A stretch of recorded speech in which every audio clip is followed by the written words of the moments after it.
just want you to be thinking about that as we go into this last video. Now, this last video is going to piss you off. It is. It's going to make you mad. It's going to remind you of the past, and that's a good thing. We'll be right back. Adriana Smith's story is emblematic of the insidious American history of using Black people for medical experimentation and advancement.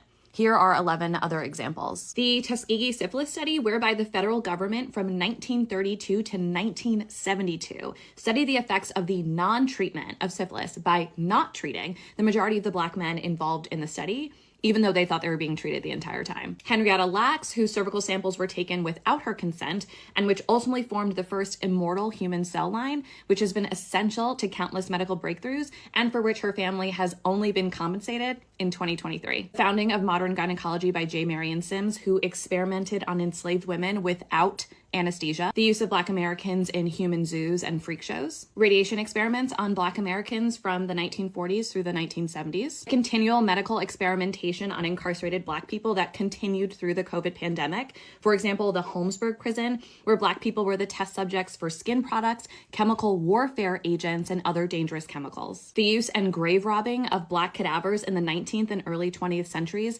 for medical schools as they proliferated across the country. The forced sterilization of Black women.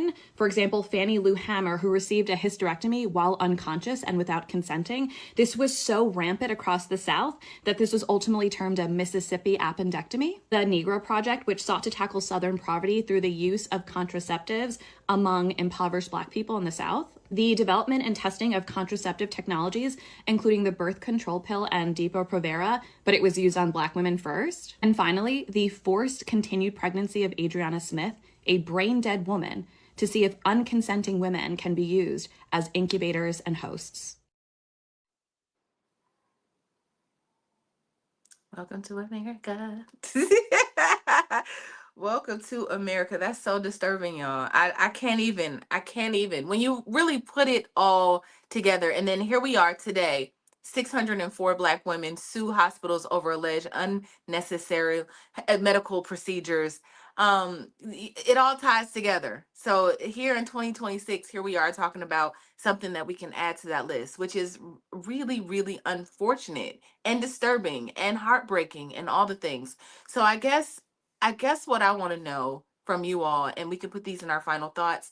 Please, ladies, keep your final thoughts brief, because it is 5 of us, but keep your final thoughts brief, a minute or less, and just kind of also wrap in where we can find you, and where you are and where people can find you. But I guess the question would be, with everything that I've said about the country and where we are, and this is still happening today, like, how can we get away from these practices? How can this be avoided? How can we really like dismantle this system of like discrimination? Is there a way to do that? I'm going to start with you, Dominique. So I think that what is happening now is going to really propel change. We really have to unlearn and relearn because the way things were going before are this stuff is no longer working. And we're going to have to hit them where it hurts in their pockets, and I think those things is going to cause them to really look at it. So when you're thinking about all the people that are suing that hospital and the money that is going to cost, things are going to eventually change. And so again, we have to unlearn, relearn. We have to get back to the basics. So things like growing our own food and, having a compound and having a village and community where everybody comes together and we take care of our young and we take care of our old.